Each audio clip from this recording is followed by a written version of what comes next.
Step into the Timeless Tales Library, your sanctuary where stories whisper you toward peaceful slumber.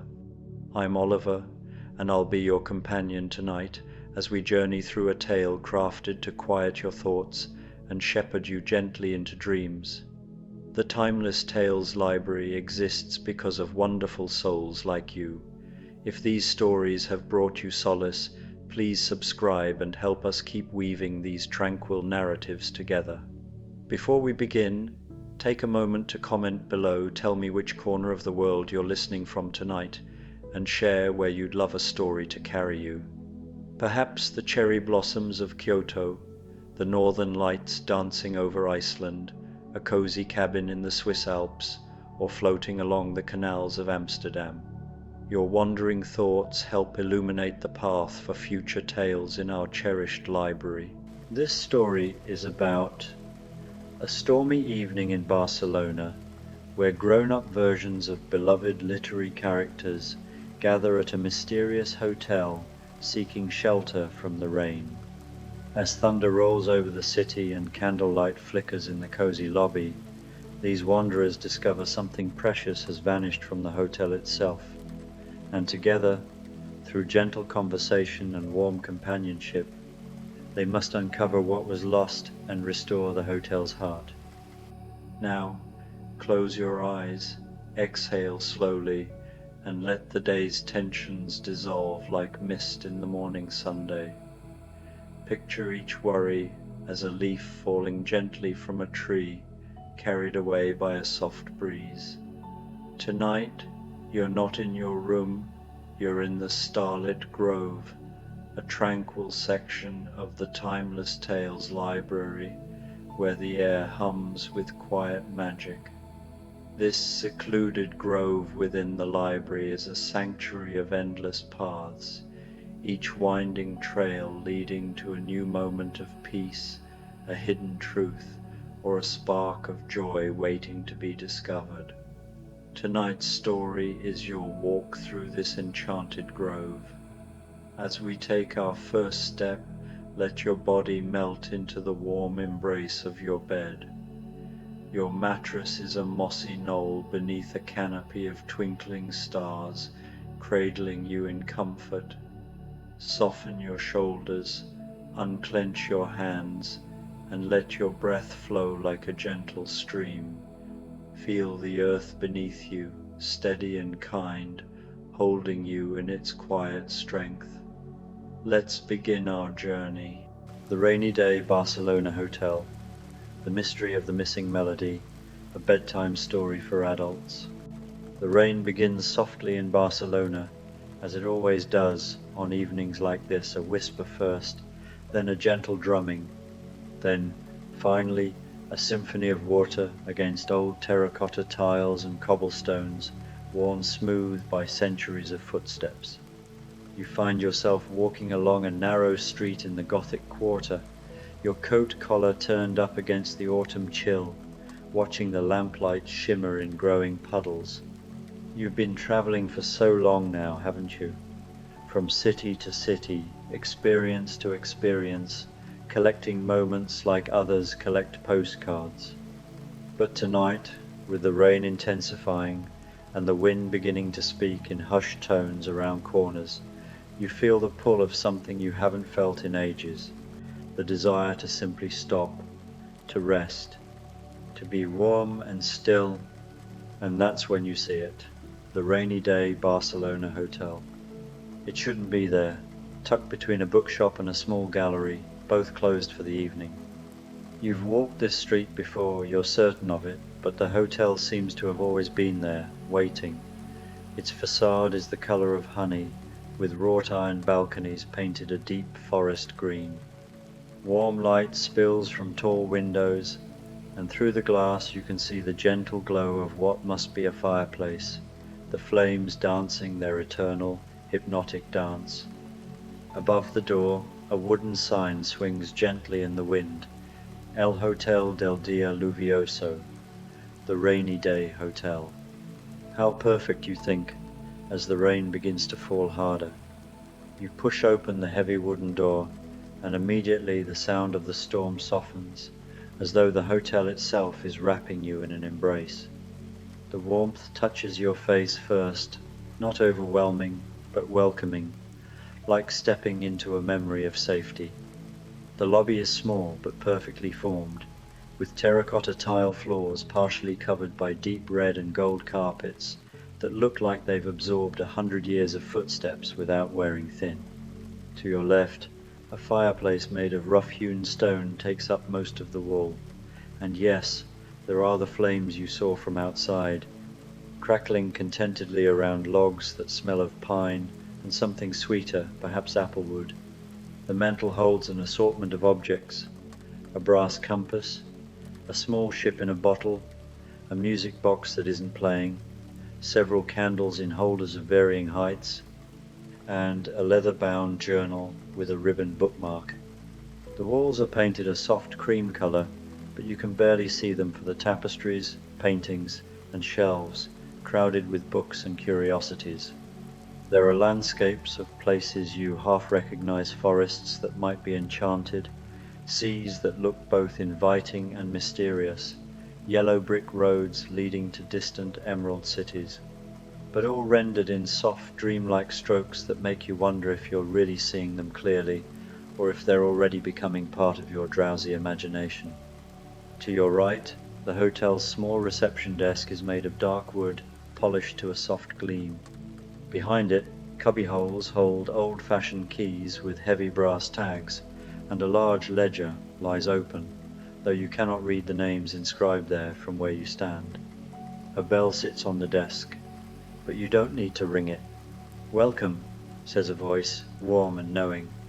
You turn, but there's no one there, just the hotel itself, seeming to breathe around you, the floorboards settling with a comfortable creak, a curtain moving in a breeze you cannot feel. "You're here for the storm," the hotel seems to say, though you're not entirely sure if you're hearing it with your ears or somewhere deeper.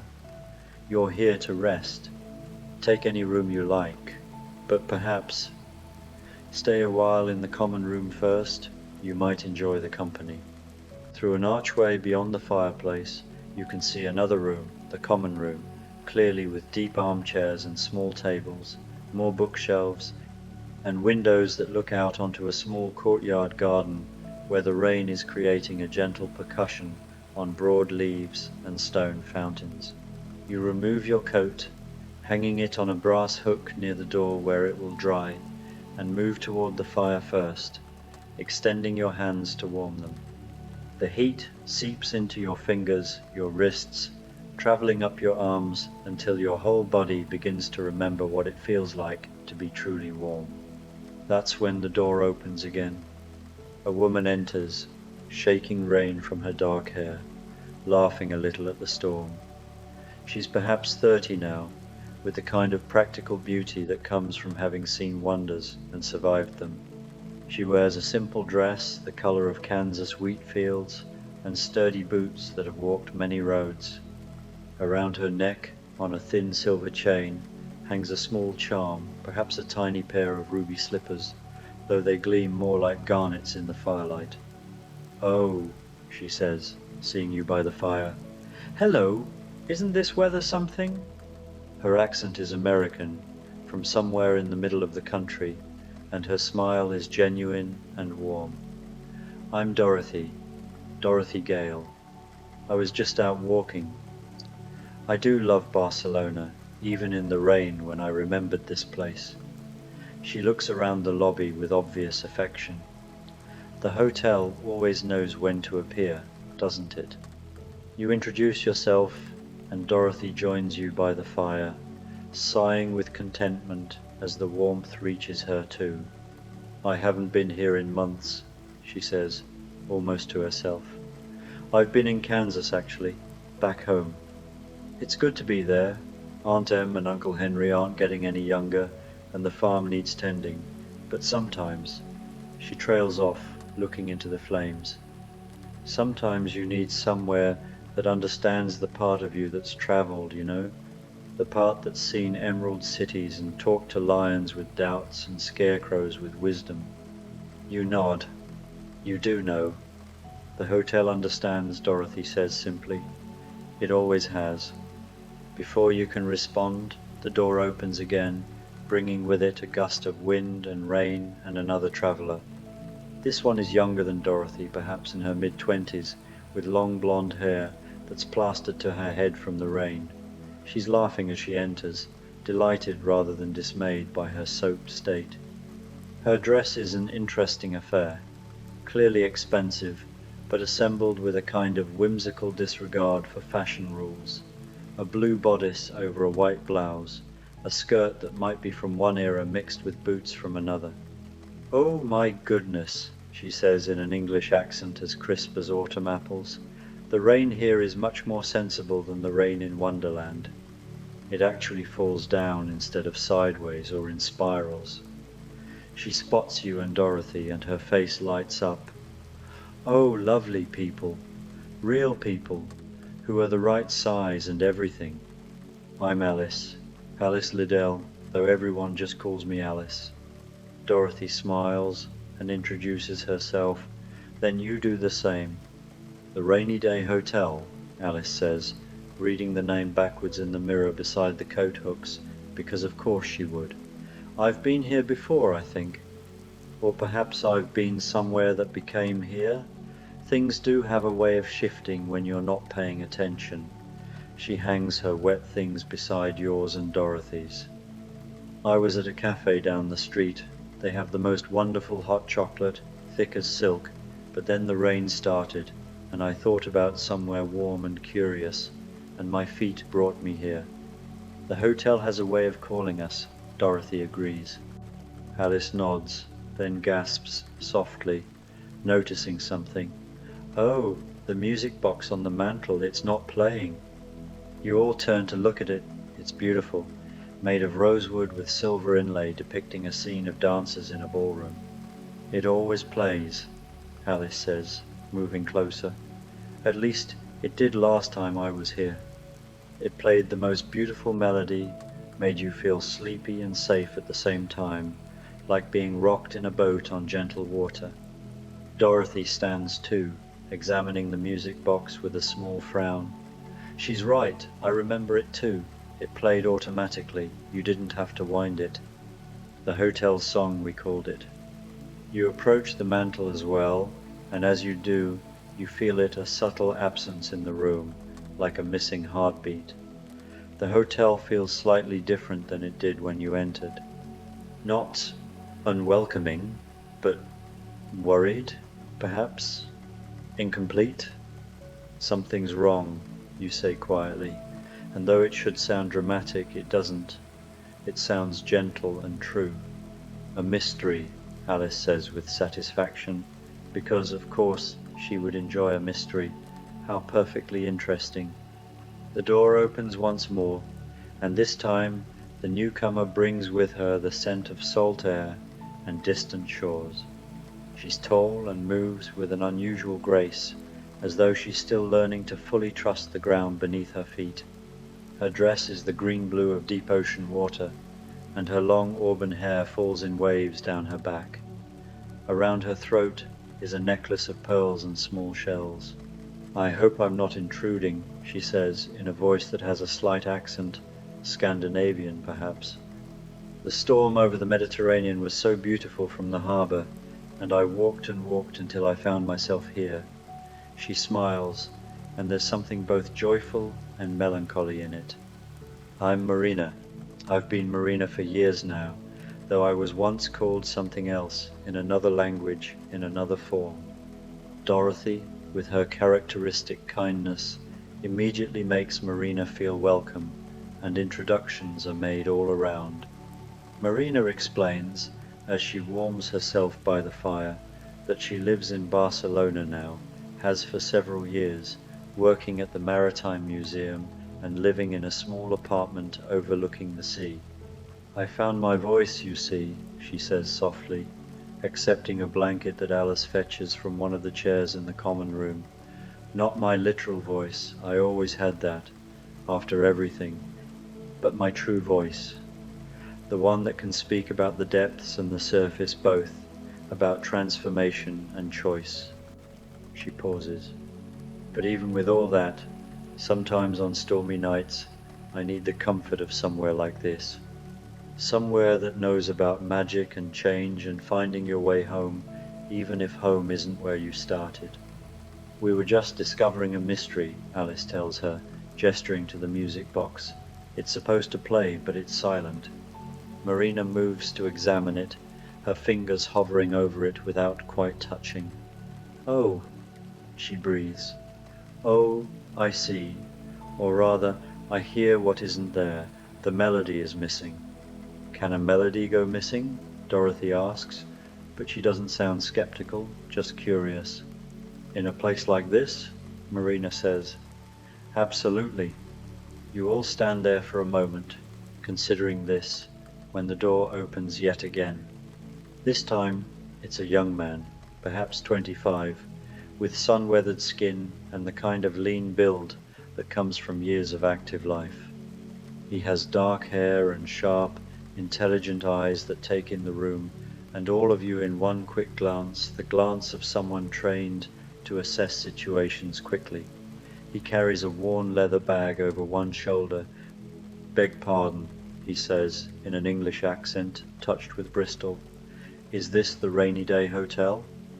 I was told about it by a bookseller in Madrid, who said if I was ever in Barcelona during a storm, I should find it. He steps inside, shaking rain from his hair. I'm Jim Hawkins. The name sparks recognition in Dorothy's eyes. The Jim Hawkins from Treasure Island? Jim grins, a little embarrassed. That was a long time ago. I'm 32 now, and I've had a few more adventures since then, and a few fewer, if you know what I mean. Sometimes the best treasure is a quiet evening by a fire. He notices all of you gathered by the mantel. Am I interrupting something? A mystery, Alice says promptly, and fills him in about the missing melody. Jim sets down his bag and joins you, examining the music box with the careful attention to detail you imagine he once applied to maps and compasses. Beautiful craftsmanship, he murmurs. The mechanism looks intact, so if it's not playing, it's not a mechanical failure. It's the hotel, Dorothy says softly, something the hotel has lost. As if in response, you all feel it, a gentle pulse of sadness through the building, like a sigh moving through the walls. Should we look for it? Marina asks. The melody? Can you even look for something like that? In my experience, Alice says, settling into one of the armchairs near the fire, you can look for just about anything if you're willing to be flexible about where you search. We should start with tea, though, or chocolate. Mysteries are always better contemplated with something warm to drink. And somehow, as if the hotel itself agrees, you notice for the first time a small service cart near the archway to the common room. On it is a silver tea service, several cups, a pot of what smells like the richest hot chocolate imaginable, and a plate of small pastries magdalenas, you think, the Spanish version of madeleines, perfect for a rainy evening. The hotel is taking care of us, Dorothy says with a smile, even while it's troubled. You all move into the common room, carrying cups of tea or chocolate, settling into the deep armchairs and sofas arranged in a loose circle. The windows show the courtyard garden, where rain continues its gentle percussion. The room is lit by lamps with amber shades and more candles, creating pockets of warm light separated by comfortable shadows. Jim takes a sip of his tea and leans back with a contented sigh. I've been on ships in storms that would terrify most people, he says, and I've found that the best thing to do is secure everything carefully and then wait it out somewhere safe. Maybe that's what we're all doing here. Waiting out our own storms, Marina says thoughtfully, cupping her chocolate in both hands and letting the steam rise toward her face. But also solving the hotel's mystery, Alice reminds everyone, ever practical. The missing melody, where could it have gone? Wendy appears so quietly that at first you don't notice her. She's simply there, sitting in one of the chairs near the window, as though she's been there all along. She's perhaps 28, with soft brown hair pinned up loosely, wearing a simple green dress with a white collar. There's a certain steadiness about her, a groundedness, but also something in her eyes that suggests she still knows how to fly, if she chose to. "I'm sorry," she says, noticing all of you, noticing her. "I came in through the garden door. I hope that's all right. I'm Wendy. Wendy darling. I'm staying in the room upstairs. I've been here for 3 days now, taking a holiday from London. I teach there now, young children, telling them stories." She pauses. "I heard voices and thought I'd come down. Did someone mention a mystery?" More introductions, more warm welcomes, and Wendy is brought up to date about the music box and its missing melody. "Oh, but I heard it," Wendy says, her brow furrowing. "When I arrived 3 days ago, it was playing. The most beautiful tune. It reminded me of flying, actually. That feeling of weightlessness and peace. I fell asleep to it my first night here." "When did it stop?" Dorothy asks gently. Wendy thinks. "I noticed it was silent this morning. I thought perhaps the hotel simply chose not to play it today, the way sometimes birds choose not to sing." "But the hotel is sad about it," Marina says. "We all felt it. This isn't a choice, something is lost." You all sit quietly for a moment, sipping your warm drinks, thinking. The rain continues outside and the fire crackles, and somewhere in the hotel a clock is ticking, steady and slow. "When things go missing in my experience," Alice says slowly, "it's usually because they've been taken, or they've wandered off, or they were never quite where you thought they were in the first place." "Can a melody wander?"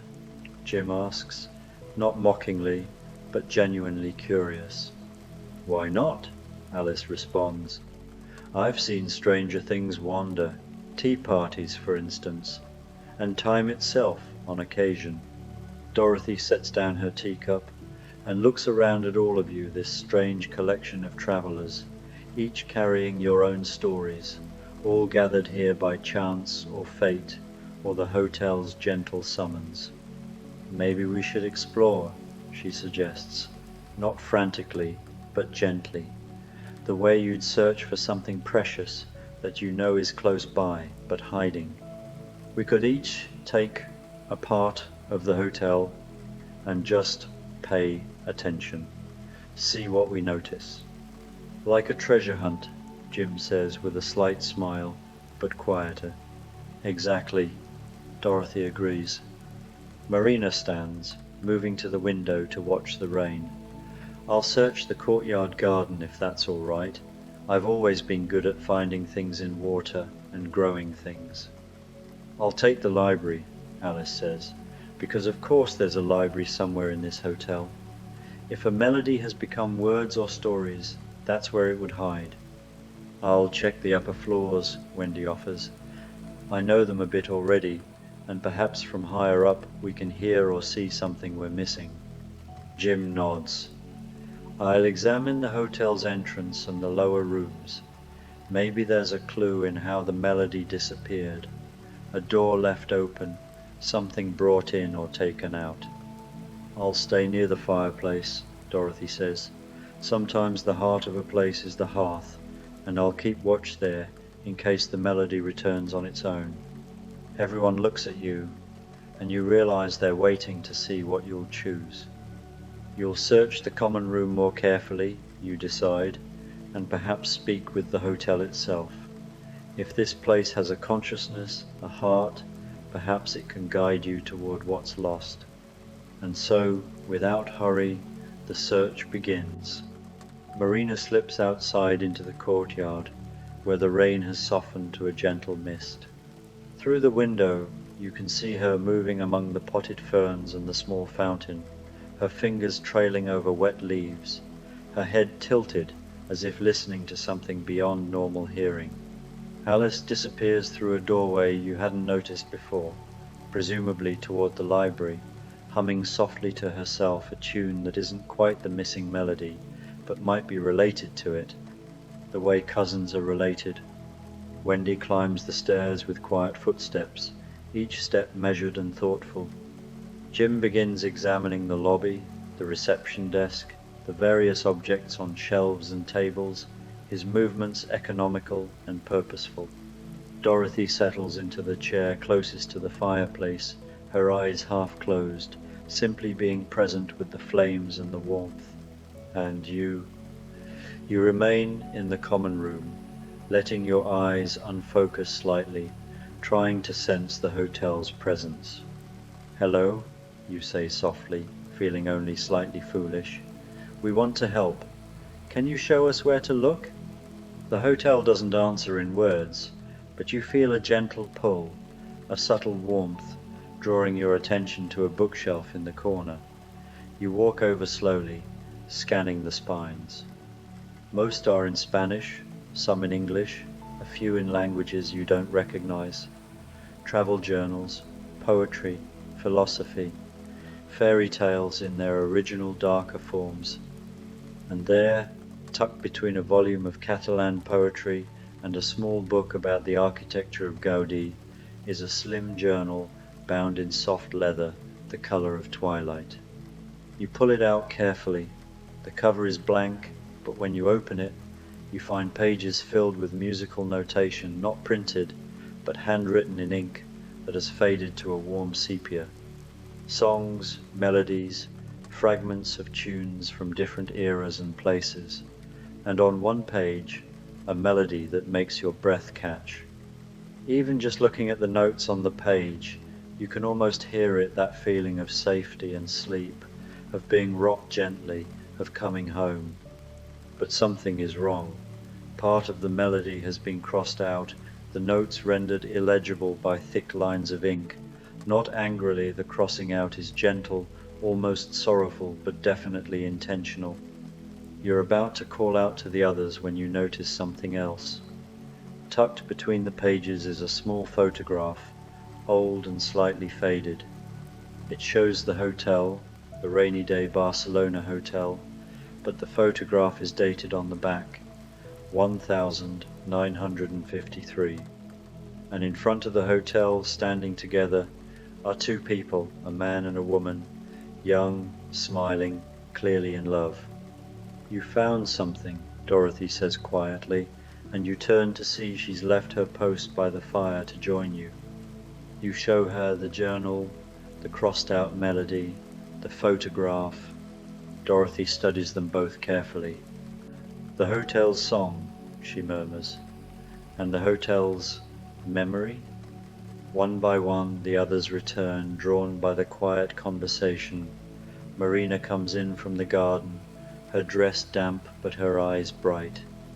Alice emerges from the library with cobwebs in her hair and an excited expression.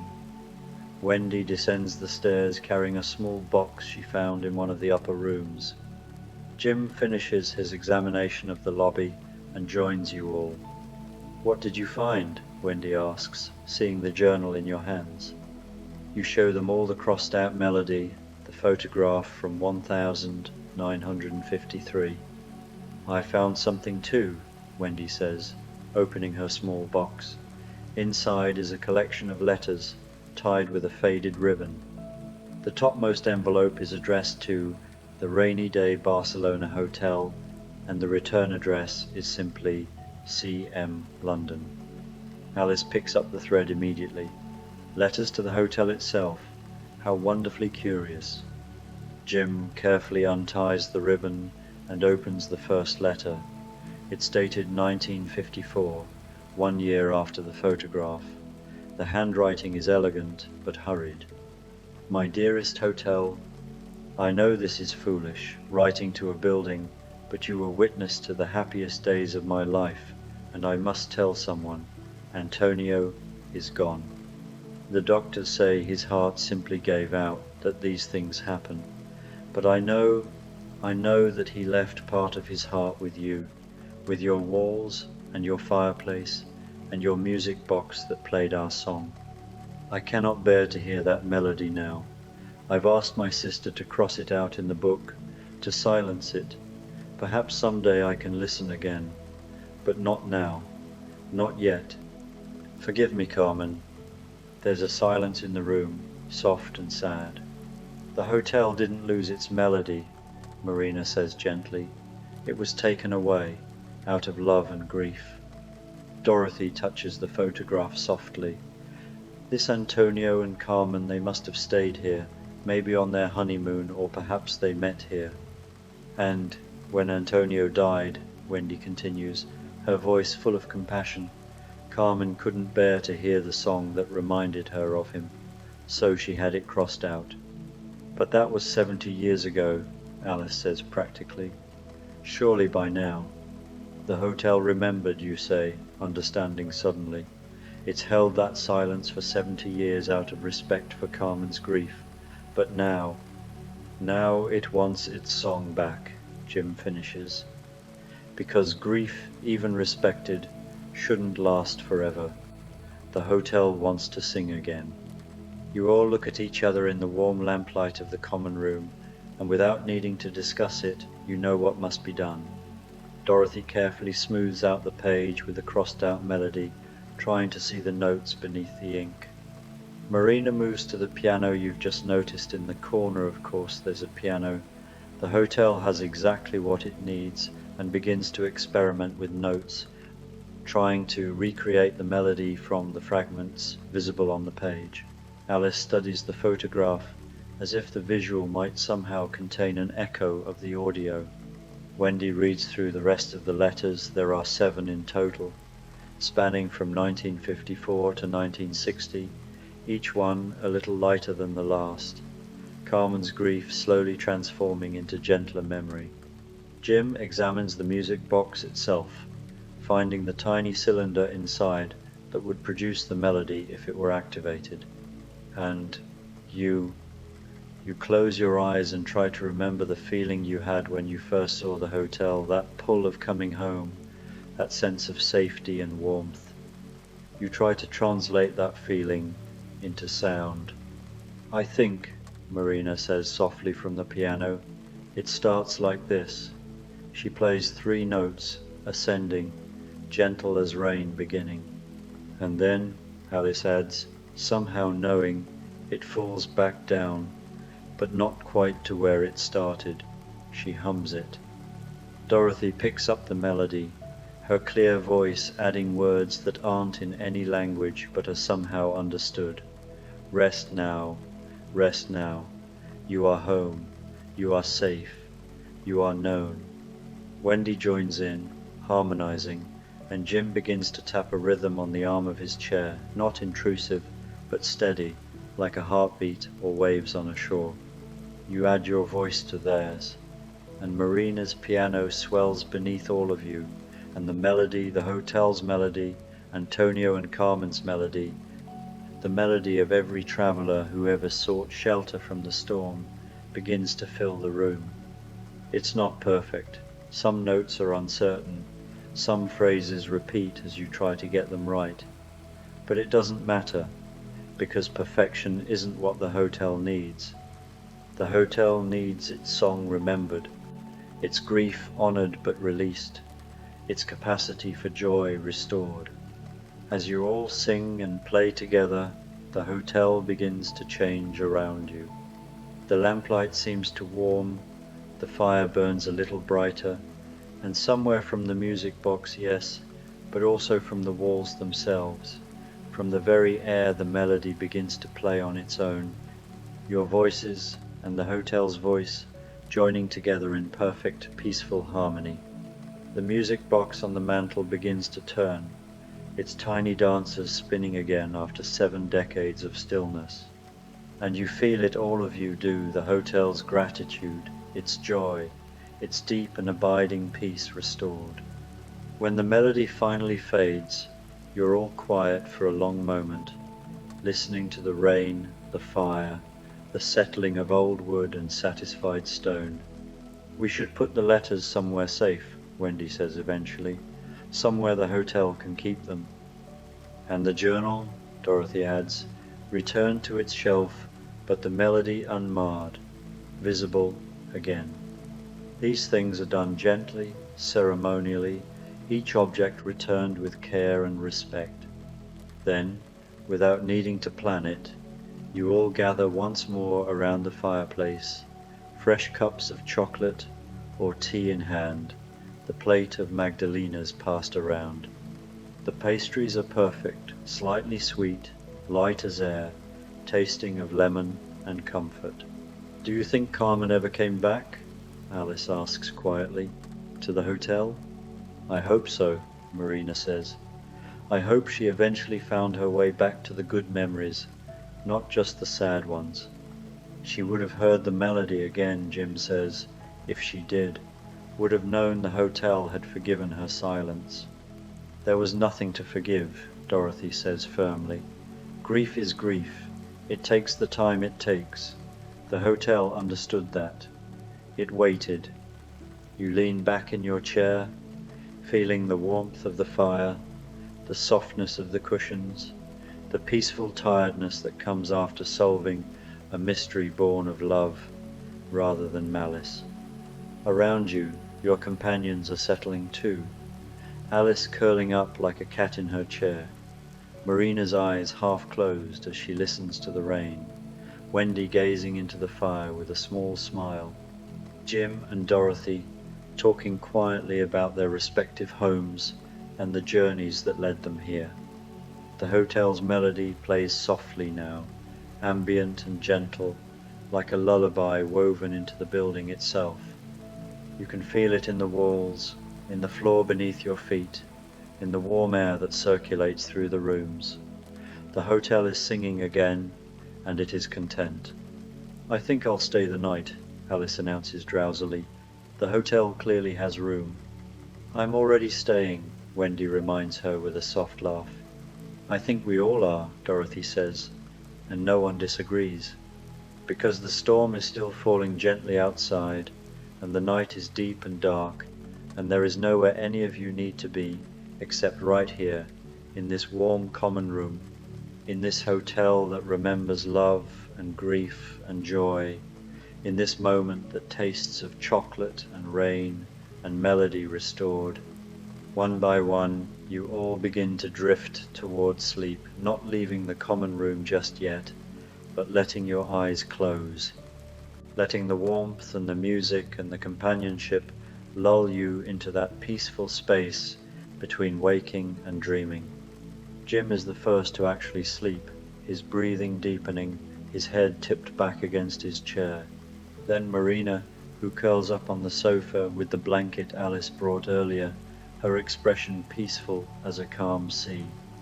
Alice fights it for a while, her eyes opening and closing, until finally she surrenders with a small sigh and is gone, dreaming probably of teacups and talking flowers and other sensible impossibilities. Dorothy reaches over and squeezes your hand gently before she too lets her eyes close, a small smile on her lips, perhaps dreaming of ruby slippers and the truth that there's no place like home, and that sometimes home can be a hotel in Barcelona on a rainy night. Wendy is last, staying awake just long enough to pull a soft throw over each of her new friends, including you, tucking everyone in like the children she teaches, before finally settling herself and drifting off.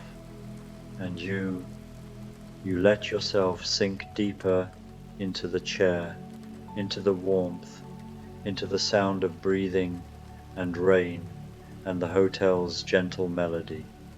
The fire has burned down to glowing embers, giving off steady, peaceful heat. The candles have burned low, their flames barely flickering. Outside, the rain has become the softest whisper, barely audible, as though the storm itself is falling asleep. You think about the photograph in the journal Antonio and Carmen in 1953, young and in love, standing before this hotel. You think about how the hotel held their memory, their song, their story for 70 years. You think about how grief and love are often the same thing, viewed from different angles, and how both deserve to be honored. You think about Dorothy and Alice and Marina and Jim and Wendy, each carrying their own stories, their own transformations, their own journeys that led them here to this exact moment. You think about how you yourself arrived here, drawn by the rain and the light in the windows, how you found not just shelter but mystery, not just warmth but purpose, not just a room but a community. The hotel sighs around you, settling into its own sleep, its melody becoming quieter and quieter until it's barely more than a feeling, the feeling of being rocked gently, safely, in the arms of something larger and kinder than yourself. Your last thought before sleep takes you completely is that you'll remember this, the stormy evening in Barcelona, the mystery of the missing melody, the way 6 strangers became companions through gentleness and curiosity and care, the way a building became a character, a guardian, a keeper of songs and memories and weary travelers. You'll remember, but for now, you sleep. And the rainy day Barcelona hotel, its song restored, its heart full, watches over all of you through the remainder of the gentle, rain-soft night. Outside, the storm has passed. Inside, there is only peace and warmth and the quiet breathing of dreamers safe at home.